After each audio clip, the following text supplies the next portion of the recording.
minhas mãos, purificar meu coração, que eu ande em tudo que tu tens pra mim.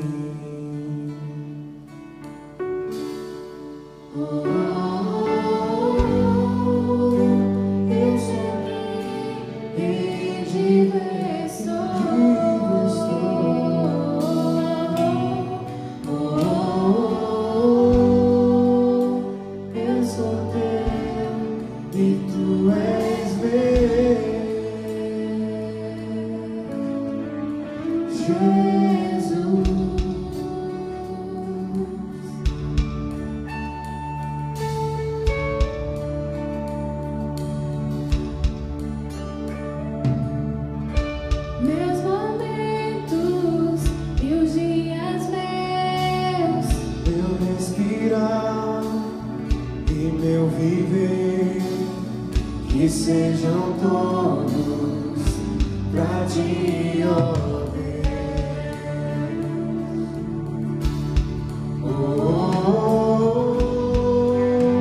Eis-me aqui, rende-me estou.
Eu sou teu e tu és meu.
Quando eu era menino, várias vezes Eu entrava em luta corporal com meus colegas de infância e havia uma frase mágica que cessava toda luta e toda disputa: eu estou rendido.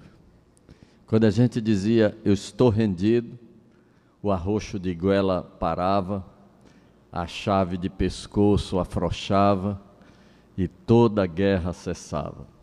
Estou rendido. É uma frase, queridos, que põe fim a todo conflito. E dizer a Deus eu estou rendido é pôr fim ao conflito entre a santidade absoluta e o pecado extremo. É pôr fim entre os pensamentos puros e os sentimentos impuros do nosso coração. Quando nos rendemos a Deus com toda a nossa carga de pecado, de mazela, de defeitos e de cacoetes, Deus começa uma grande obra na nossa vida. E aí sim, Ele faz em nós conforme o seu querer. Quero falar para vocês nessa noite a respeito deste bem-querer de Deus para cada um de nós. Quero convidá-lo a abrir a sua Bíblia no livro do profeta Jeremias, capítulo de número 13. Livro do profeta Jeremias, capítulo de número 13, e nós vamos fazer a leitura do verso 1 até o verso 11.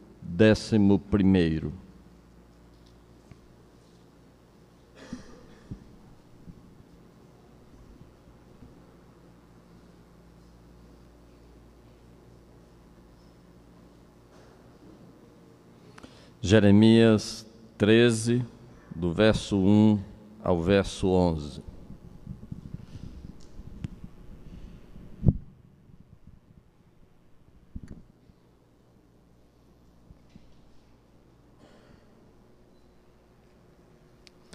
Diz assim a palavra de Deus: assim me disse o Senhor, vai e compra um cinto de linho e põe-no sobre os lombos, mas não o metas na água. Comprei o cinto, segundo a palavra do Senhor, e o pus sobre os lombos. Então, pela segunda vez, me veio a palavra do Senhor, dizendo: toma o cinto que compraste e que tens sobre os lombos, dispõe-te, vai ao Eufrates e esconde-o ali na fenda de uma rocha. Fui e escondi-o junto ao Eufrates, como o Senhor me havia ordenado. Passados muitos dias, disse-me o Senhor: dispõe-te, vai ao Eufrates e toma o cinto que te ordenei escondesses ali.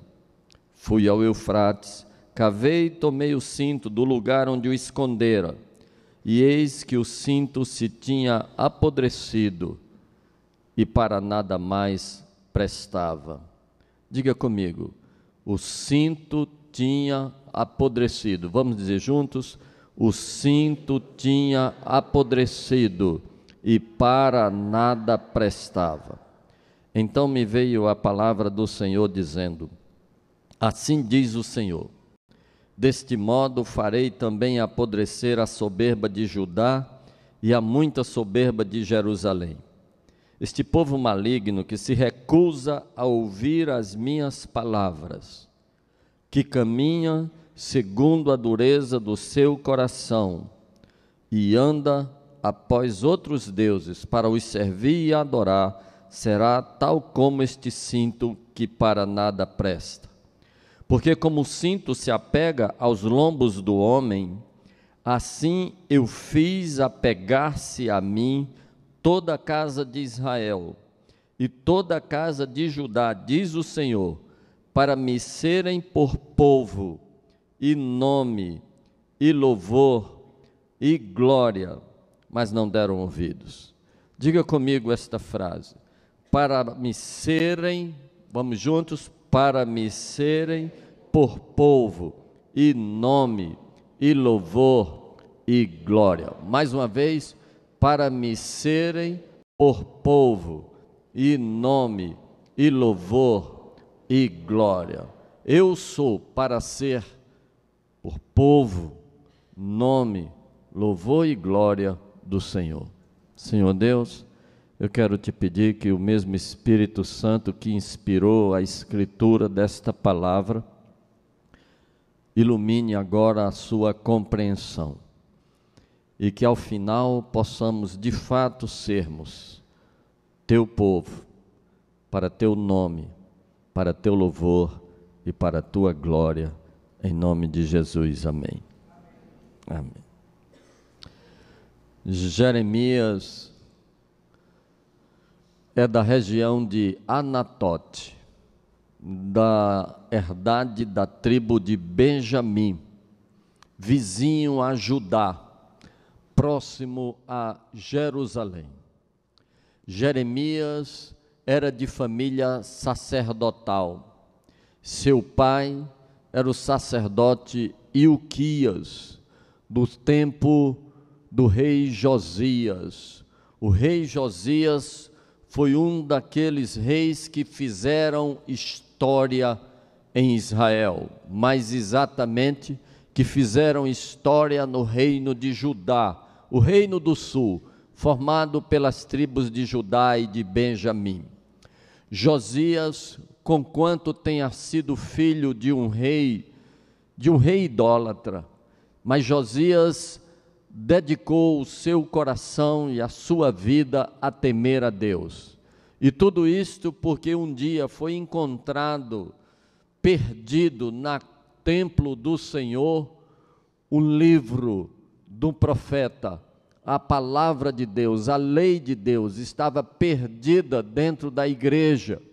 E esta palavra foi encontrada durante uma reforma lá dentro do templo, e em função disso houve uma reforma, uma revolução espiritual em Jerusalém, em Judá. E Jeremias já era vivo nesta época, de modo que ele cresceu testemunhando um grande movimento de renovação espiritual na vida do seu povo a partir do encontro da palavra de Deus. Era de família sacerdotal, estava acostumado a ver o seu pai vestido como sacerdote. E Jeremias é um dos profetas de ministério mais longo. O ministério do profeta Jeremias como profeta durou mais de 40 anos. E ele é o profeta que vê a degradação espiritual e, por conseguinte, também a degradação moral da sua nação. E vê o país, o povo que deveria adorar a Deus, adorando outros deuses. E Jeremias é usado por Deus de duas maneiras. Num primeiro momento, ele é chamado por Deus para exercer o ministério profético, conclamando o povo ao arrependimento. Sim, porque ministério profético, quando ele procede de Deus, ele sempre começa denunciando o nosso pecado e nos conclamando ao arrependimento. Se algum dia você estiver em pecado e alguém se levantar como voz profética para você e começar dizendo que você vai ser abençoado, que você vai ser aprovado naquele concurso, que vai conseguir o emprego, que vai fazer um negócio que vai dar certo, não acredite, é de procedência maligna, porque profecia que é profecia de Deus, ela sempre começa dizendo ao pecador qual é o seu pecado, propondo a ele arrependimento e dizendo a ele todas as bênçãos que advirão pelo arrependimento, mas também dizendo todo o juízo que recairá caso o arrependimento não venha. E Jeremias é enviado por Deus para denunciar o pecado de Israel e para conclamar Israel a aprender a lição da história, que fora contada às custas do reino do norte, de 10 tribos que haviam sido levadas para o cativeiro assírio por causa da idolatria e da degradação moral. E a palavra de Jeremias não é ouvida. Ele prega, mas ninguém ouve. Ele conclama, mas ninguém atende.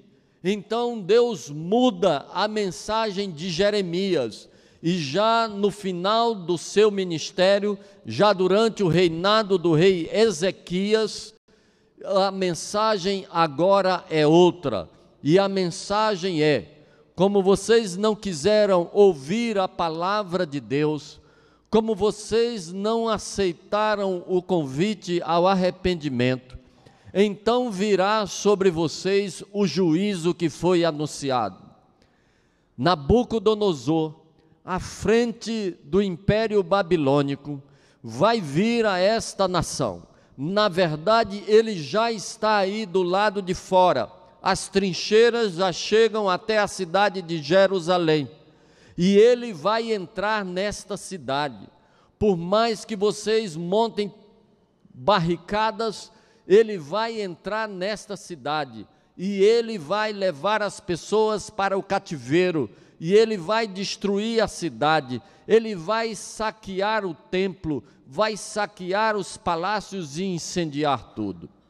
Esta é a segunda parte da profecia de Jeremias, e ele é o profeta que está em Jerusalém, no dia que as tropas babilônicas invadem a cidade. Ele é o profeta que está lá, no dia que o general Nebuzaradão manda incendiar o templo e manda destruir os muros de Jerusalém e manda que as pedras sejam espalhadas lá embaixo no vale de Cedron. É por isto que é ele também o autor do livro de Lamentações de Jeremias, que é um lamento a respeito da destruição de Jerusalém. Esta profecia que eu li para vocês fica a meio caminho entre a primeira e a segunda fase do ministério de Jeremias. Ele está exatamente no ponto em que a mensagem de Deus vai mudar. Deus vai mudar o tom, e esta palavra que é dada é um prenúncio do que será dito mais adiante. Deus manda que o profeta Jeremias compre um cinto de linho, e sendo ele de linhagem sacerdotal, é provável que aquele cinto fosse um cinto de linho branco. O cinto naquela época não era usado na mesma perspectiva como nós usamos um cinto hoje para segurar as calças, até porque a maioria não usava calças, eles usavam túnicas feitas de algodão, na mais das vezes. O cinto não era uma peça para segurar a roupa, o cinto era uma peça de ornamento. O cinto ele era colocado atravessado, vindo do ombro, passando pela frente e pelas costas, fazia uma laçada aqui, podendo ou não envolver a cintura, e o demais ficava pendente. Era uma peça de ornamento. Era usado para ficar mais bonito, era usado para mostrar glória e elegância. De um modo geral, era de um tecido melhor do que o próprio tecido da túnica. No caso em questão, era um cinto de linho. E Jeremias compra o cinto de linho. E Jeremias coloca o cinto de linho como lhe foi mandado colocar. Depois de algum tempo, Deus manda que este cinto de linho seja tirado de onde ele deveria estar. E manda que não seja colocada água nele, para que ele não venha a apodrecer por causa da água. E manda que este cinto de linho seja colocado na fenda de uma rocha às margens do Eufrates. Havia um rio chamado Grande Rio Eufrates, que ficava lá na Mesopotâmia, vizinho ao rio Tigre.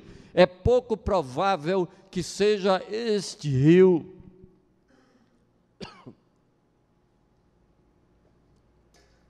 em questão aqui.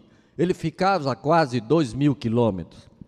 O mais provável é que fosse um ribeiro daqueles que tinha ali na Judéia, que desciam para o Rio Jordão ou que desciam para o Mar Morto.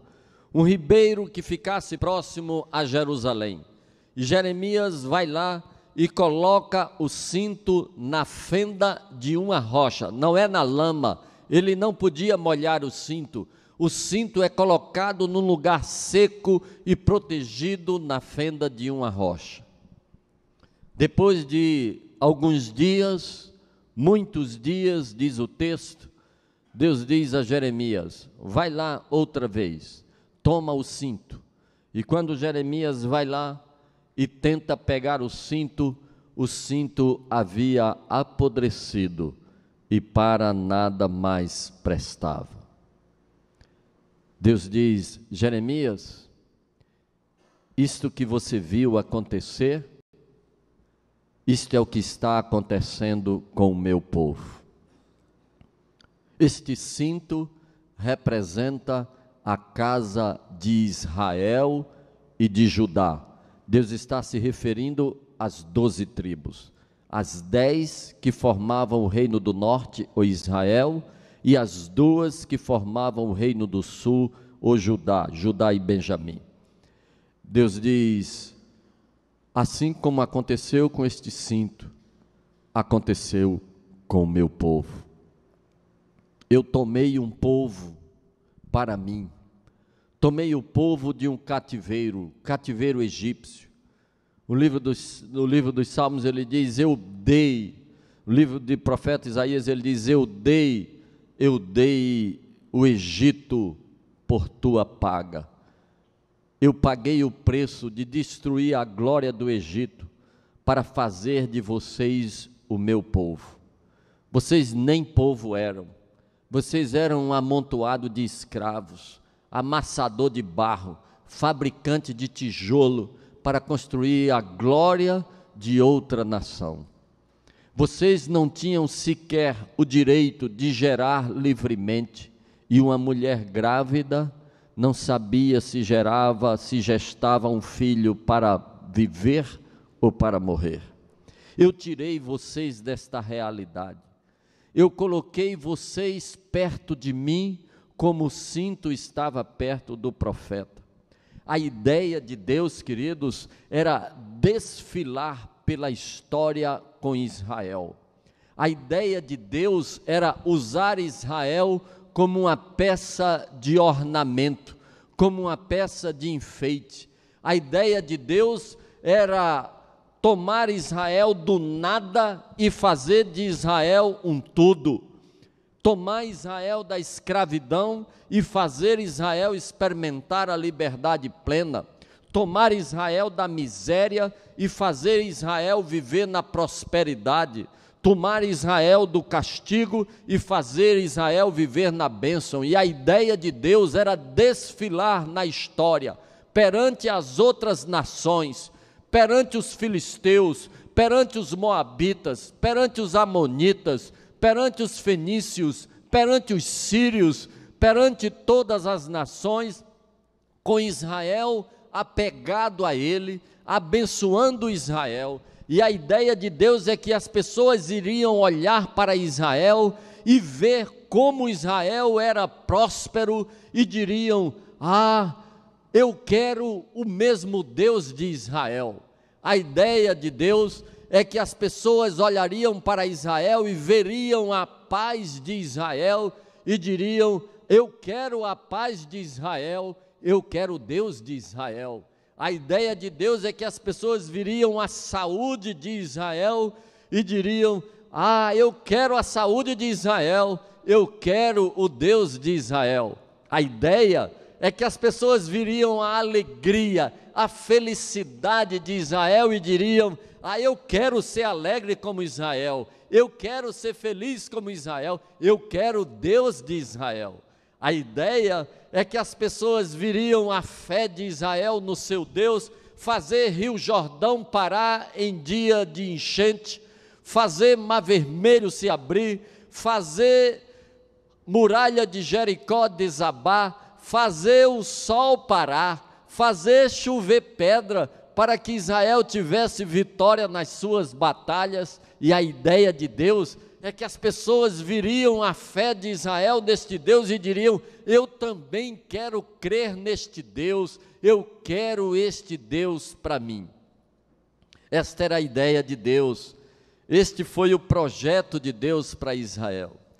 Mas aconteceu que depois de Deus fazer com Israel tudo o que pretendia fazer, depois de abençoar Israel, depois de dar a Israel de presente uma terra, depois de desalojar os inimigos de Israel, derrotando todos eles de forma espetacular, depois de mandar a chuva no dia certo e na quantidade certa, depois de dar colheitas tão grandes que não cabiam nos celeiros, depois de fazer com que aquele povo experimentasse uma felicidade que nenhuma nação vizinha sequer conhecia, o povo resolveu viver por sua própria conta. O povo resolveu afastar-se do seu Deus. O povo resolveu não andar mais pendurado em Deus. O povo resolveu não andar mais próximo ao coração de Deus. O povo resolveu andar por sua própria conta, andar segundo o seu próprio coração, andar segundo os seus próprios pensamentos, adorar o Deus que bem quisesse. E aí Deus disse: aconteceu com o povo o que aconteceu com o cinto. O povo foi de mal a pior. O povo foi da prosperidade à penúria. O povo foi da saúde à doença. O povo foi da paz à aflição. O povo foi da alegria à tristeza. O povo foi da bênção à maldição. O povo foi da vida para a morte. O povo foi da liberdade para o cativeiro. É isso que vai acontecer agora com Judá e Benjamim. Sabe, queridos, não foi preciso molhar o cinto para que ele apodrecesse. O que fez o cinto apodrecer foi ele estar fora do seu propósito. O que fez o cinto apodrecer não foi a água. O que fez o cinto apodrecer foi não estar mais no lombo do seu Senhor, foi não ser mais para ornamento do seu Senhor, foi não servir para a finalidade que havia sido tecido e que havia sido comprado. Foi isto que fez o cinto apodrecer, ainda que escondido, guardado cuidadosamente na fenda seca de uma rocha, ainda assim o cinto apodreceu. O que fez Israel apodrecer como nação não foi a falta de chuva. O que fez Israel apodrecer como nação não foram os inimigos ao seu derredor. O que fez Israel apodrecer como nação foi deixar de ser povo para o nome, louvor e glória do seu Senhor. Na medida em que eles deixaram de ser para o louvor e a glória de Deus, na medida em que eles deixaram de ser povo de Deus, eles se transformaram numa nação oprimida, numa nação vencida, numa nação escravizada, numa nação saqueada, numa nação incendiada.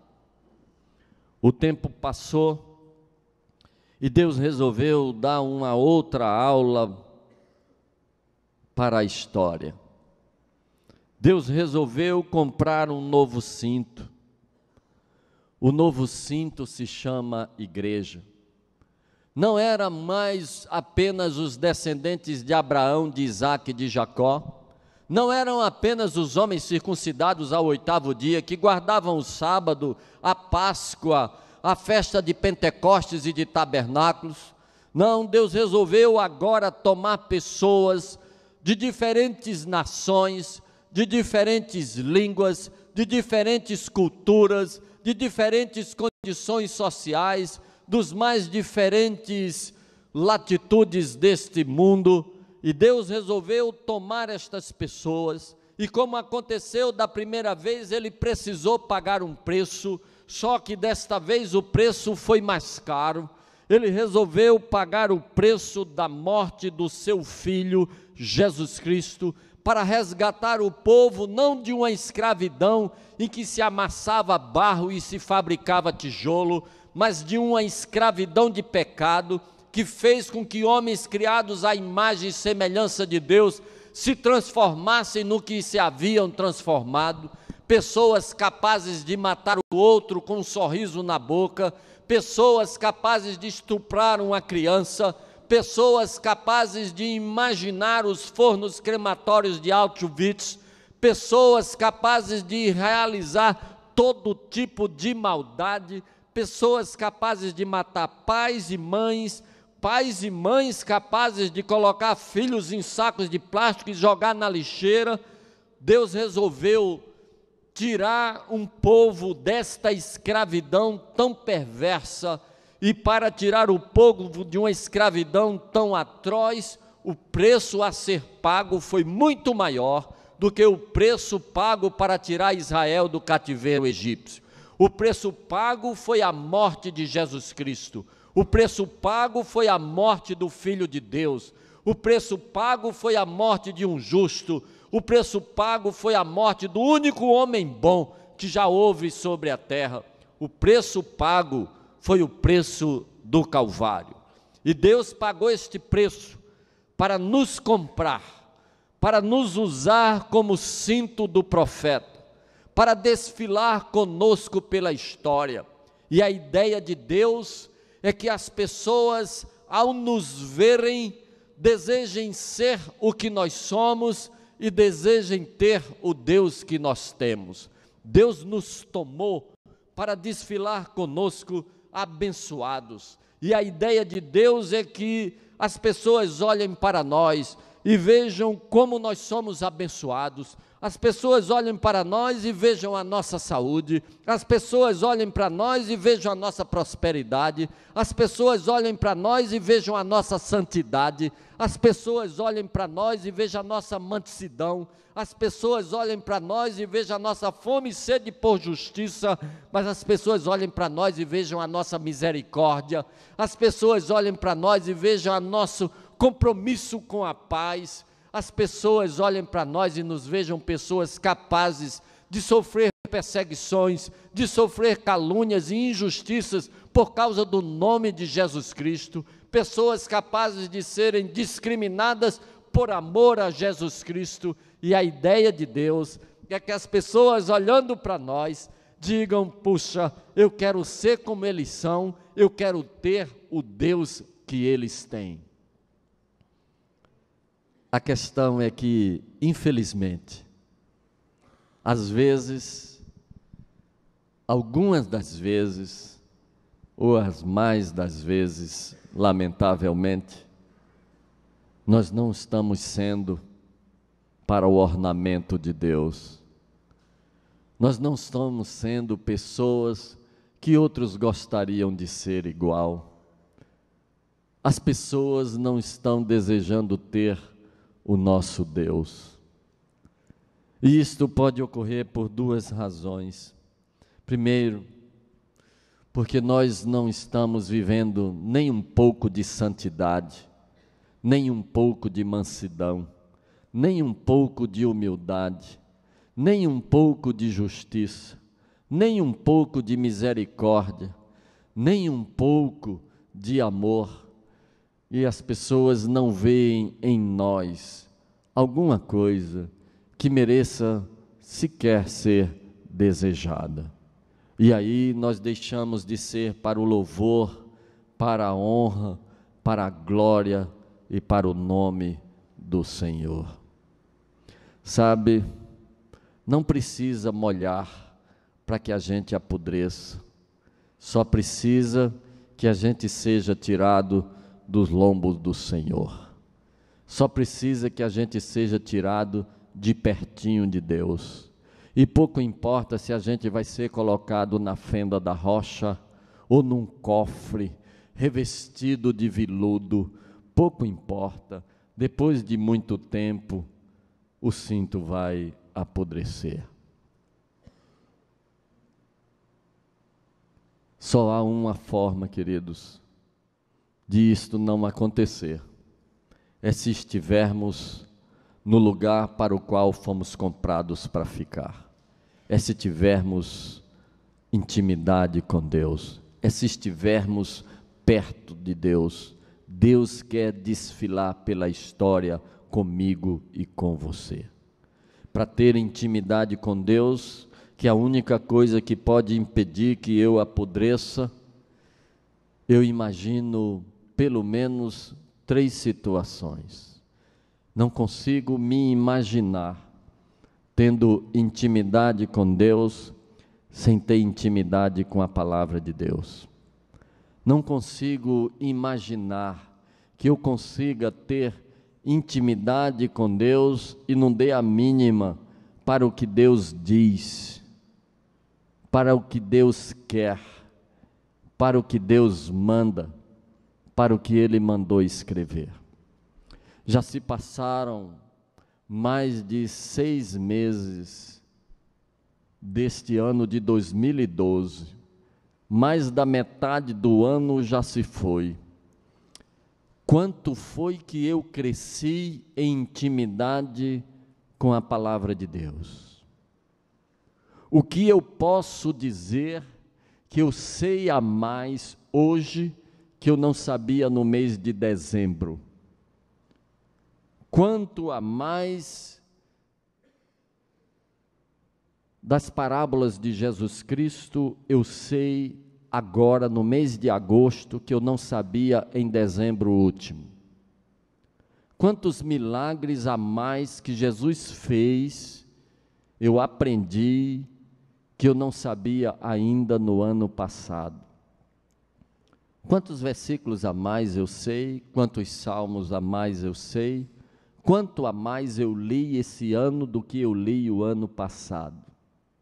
Eu não consigo me imaginar crescendo em intimidade com Deus se eu não crescer em intimidade com a palavra de Deus. Eu não consigo me imaginar crescendo em intimidade com Deus se eu não cresço na intimidade da oração, da comunhão com Deus. E eu posso avaliar isso de uma forma muito simples. Nós estamos no mês de agosto. Quanto tempo a mais eu estou dedicando em oração agora do que no final do ano passado? Das 24 horas de cada dia que Deus me dá, quanto dessas 24 horas eu dedico para estar a sós com Deus? Telefone celular desligado, porta do quarto trancado, eu e Deus, esvaziando o meu coração diante dEle. Quanto a mais eu estou fazendo agora do que eu fazia antes? Não consigo me imaginar tendo intimidade com Deus sem ter tempo para estar com Ele em oração. Quando nós não temos tempo para estar com Deus em oração, a oração do final do dia, do final do expediente, com a gente cansado, caindo pelas tabelas, a gente prefere que Deus nem esteja escutando, porque a nossa consciência mesmo não nos dá paz, quanto mais a presença de Deus. Mas quando nós começamos o dia, dedicando tempo a estar na presença de Deus, quando dedicamos a Deus os primeiros momentos do nosso dia, e pouco importa se serão horas ou se serão minutos, mas se o começo do nosso dia é dedicado a estar na companhia de Deus, esta companhia de Deus vai permear todo o nosso dia, e aquela oração do final do dia é uma oração de boa noite, é uma oração de um dia inteiro vivido na companhia de Deus. eu não posso ser para o louvor, para a honra e para a glória de Deus, se eu não tenho intimidade com Deus em oração. Eu não posso ser para o louvor, a honra e a glória de Deus, se eu não tenho intimidade com Deus na adoração na casa do Senhor. Este lugar foi edificado para ser para a glória de Deus. As pessoas aqui se reúnem para serem para a glória de Deus. Você tem crescido em adoração, você olha para si mesmo e vê que vem a este lugar com um espírito de adoração mais sincero do que vinha no ano passado. Vem para aqui na certeza de que vem estar na presença de Deus.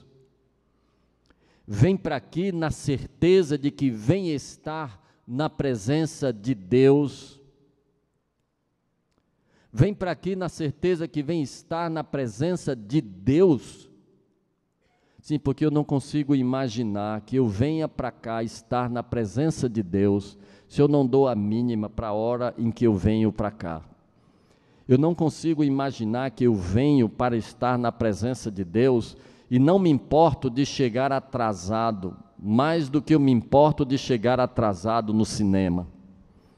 Eu não consigo imaginar que eu venho para estar na presença de Deus e não me importo de chegar mais atrasado do que eu chego no meu local de trabalho. Eu não consigo imaginar que eu venho para estar na presença de Deus e não me importo na hora que eu chego aqui, mais do que eu me importo ao chegar nos meus compromissos do final de semana, no restaurante com os amigos. Sabe, queridos, eu penso que esses três aspectos, o apego à palavra de Deus, a dedicação na oração e o compromisso com a adoração, me dão uma ideia do grau de intimidade que eu tenho com o Senhor. E é o grau de intimidade que eu tenho com Deus que vai fazer diferença na minha vida e no meu caráter.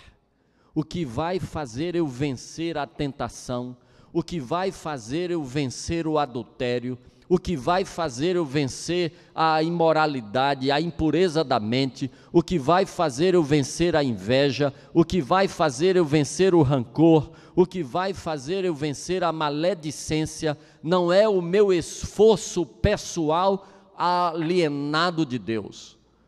Isto é apenas uma fenda chamada moralismo, que não vai impedir que eu apodreça. A única coisa que impede o cinto de apodrecer é se ele estiver pendurado no lombo do profeta, é se ele estiver próximo ao coração do profeta, é se ele estiver apegado ao profeta. E a única coisa que é capaz de impedir a igreja de apodrecer é se ela estiver apegada a Deus, se ela tiver intimidade com Deus, se ela estiver aproximada de Deus, se ela estiver ligada a Deus, em contato com Deus. Não há nenhuma fenda que eu possa achar que proteja a igreja melhor, que me proteja melhor de apodrecer de pecado, a não ser estar íntimo com o meu Deus. Busque intimidade com Deus, e o mais Ele fará. Busque intimidade com a palavra de Deus, e o problema do pecado será resolvido. Busque intimidade com Deus em oração, e a sua fé será fortalecida. Busque intimidade com Deus em adoração. E aí, querido, você vai poder dizer: eu sou para o nome, para o louvor, para a honra e para a glória do meu Deus. E aí Deus vai desfilar pela história com você. Deus vai desfilar na sua casa. Os seus familiares que não conhecem Jesus Cristo vão dizer: eu quero o Jesus dele. Deus vai desfilar com você no seu trabalho. Você será tão abençoado que seus companheiros de trabalho dirão: eu quero ser abençoado como ele. você vai desfilar pela história ligado a Deus. Já pensou? Já pensou? Que Deus te abençoe. Amém.